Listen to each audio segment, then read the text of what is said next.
Yo, what is going on, guys? Welcome back to the channel. Yo, what is going on, guys? Here we are back with another Berserk Season 2 episode review. In today's video, we are going to be covering Season 2, Episode 3. So, basically in this episode, we pretty much see, in the last episode, we saw the return of Griffith, obviously, but in this episode, we really see his progression as to how exactly he will be handling things from here on out towards accomplishing his goal to bring about his own kingdom. And he has actually made a new Band of the Hawk, which is called the Neo Band of the Hawk, or the New Band of the Hawk, in which he has several different members, including Zod, who are going to help him accomplish that goal. And we get introduced to Locust, Grenbeld, and also various other characters who are going to be pretty interesting to see later down the line, I must say that. Now, I don't know if anybody else noticed this, but from what I saw, and also one of my friends saw, because I was watching this with someone else, we noticed that Zod in the beginning, and also sometimes during the end, he would turn green. Like the Hulk. Not even joking. Go back to several instances in the opening of the episode, and you will see that as he is demolishing the Kushan soldiers, several instances can be seen as he is green. And I don't know if this is like an animation error. I mean, it has to be an animation error, because first he's green and then he's, back to his regular old self in the scenes. And we saw that in the opening last season of Berserk, in Berserk 2016. If you remember correctly, I can even show you guys the images in this review right now, where we have Casca white, which should not be my goddess's color, and then we also have Casca black, which should have been. Okay, it took them probably about halfway through the season to actually change her color. But anyway, I digress. My point is that in several instances we actually see Zod, being perceived as the Hulk. And he's fucking strong as fuck like the Hulk, but holy shit. I didn't really see that coming.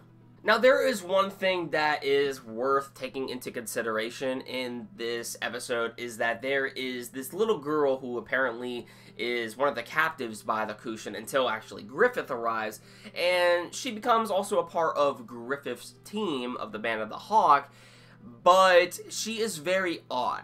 Very odd indeed from what we have seen.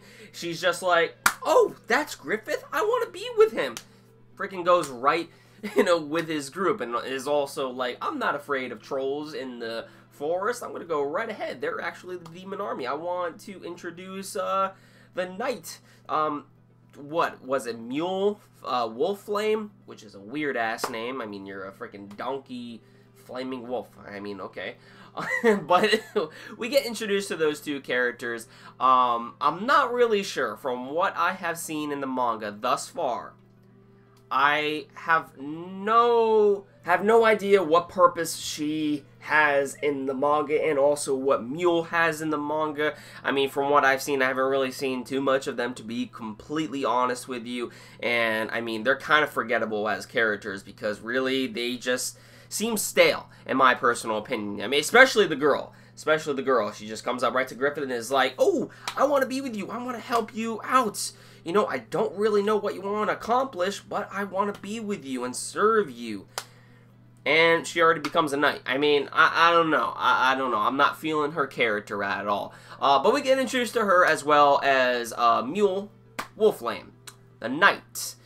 So, looks like he's going to be joining the Band of the Hawk as well, because he thinks that, again, Griffith is technically this, some sort of god, in which they actually respect him a whole lot, because he is the most well-known knight in Midland, who has took on countless foes and has made, actually, progress with restoring other kingdoms and taking their territory, and has actually helped the country of Midland accomplish this, which is pretty interesting. And now that these individuals have finally seen Griffith again, brings them hope. Brings them hope as from what they are being taken under, and what events can transpire later down the line in which they could possibly be taken over as well.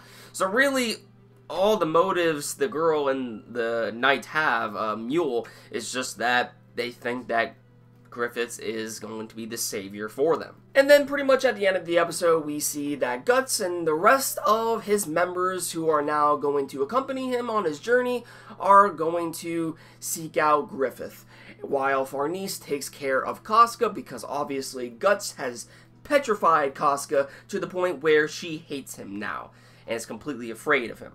So, yeah.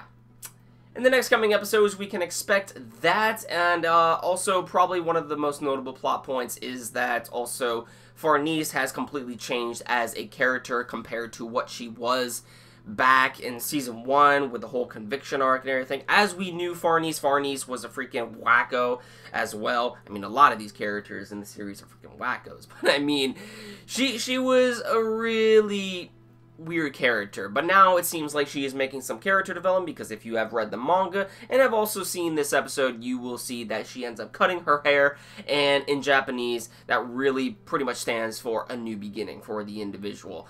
Farnese is ready to change, ready to actually fight for something, for someone, and just try to be a different person overall, try to be a better person from what she was. So that is pretty cool. That is pretty cool indeed. But other than that, there's really nothing much else to talk about the episode. I mean, the CG is pretty much the same. It was pretty bad in certain situations, but I did notice during that scene with Guts talking to Farnese, or Pico, Isidro, and Puck, that actually in several instances when it came to the close-up shots, at least the close-up shots, the CG actually didn't look that bad. I will say that. It didn't look too bad.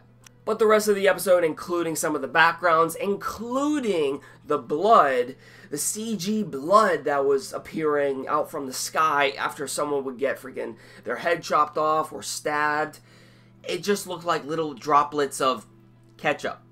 The blood looked like ketchup. It didn't look like blood at all to me, to be honest with you. It looked bad. So, I mean, regarding that, some of the other scenes were good. However, most of the animation was kind of, cringy to look at. But I mean, that's what we can expect from Berserk 2016 and Berserk 2017, right? I mean, we kind of have to get used to it at this point. I mean, I'm kind of used to it by now, but that doesn't excuse the fact that I personally think that the CG looks bad. But at least, they're adapting, what they can from the volumes of Berserk right, and they are adapting it right, but the pacing needs to be, it needs to go a little bit slower than what it's going. I feel, personally, like they are trying to rush everything, I don't know. I don't know. It just, there's a certain feel of this anime that makes you feel like they are rushing it, and I think, personally, that they are. The pacing just doesn't seem to match up from what we have seen in the manga and also in the other previous anime that we have seen of Berserk. I mean, some of you think that the 96, 98, 7 version of Berserk is bad. I personally thought that it was actually good, and I didn't have a problem with it at all, especially the pacing. It felt rather good. But in this, it feels off. It feels off to me, and I don't know if any of you have noticed that as well. I don't know if you have the same opinions, but I don't know. Just let me know your overall thoughts in the comments down below as to what you thought about this episode. What did you like? What did you hate? And with that said, guys, I really hope you enjoyed this review as well as the episode, at least some to enjoy, in some form to your enjoyment. I mean, why am I watching this? I'm a Berserk fan. Some of, the scenes that I see throughout this adaptation of Berserk, I do enjoy. I do enjoy because it's Berserk. But I'm going to say its flaws, obviously. I'm not going to praise this and say it's the best thing ever when it's really not. So keep that in mind when I do these reviews. Thank you all for watching. I'll catch you all in the next one.